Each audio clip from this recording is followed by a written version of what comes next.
The monsoon డేబరిక్ అనే పుస్తకాన్ని తెలుగులో చేయడానికి అది నా 25 years డ్రీమ్. అది తెలుగులో చేసినప్పుడు అది ఆర్ఆర్ రాజమణి బ్రదర్ యొక్క లైఫ్. అది ఆయన చనిపోయిన తరువాత ఆయన సమాధి మీద రాసిన మాట ఏమిటో తెలుసా? ప్రభు మాట విని గడగడ వణుకువాడు ఇక్కడ పాతి పెట్టబడ్డాడు అని.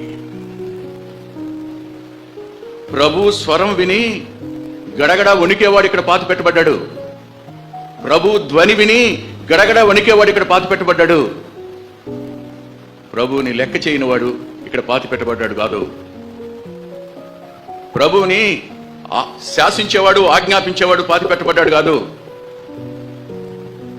మన పాటల్లో రెవరెన్స్ లేదు, మన ప్రార్థనలో రెవరెన్స్ లేదు, మన ఆరాధనలో రెవరెన్స్ లేదు, దేవుని గురించి మాట్లాడే సంభాషణలో కూడా నో రెవరెన్స్ ఎట్ ఆల్. ఆ గౌరవం లేదు. మీరు చెప్పండి అవునని.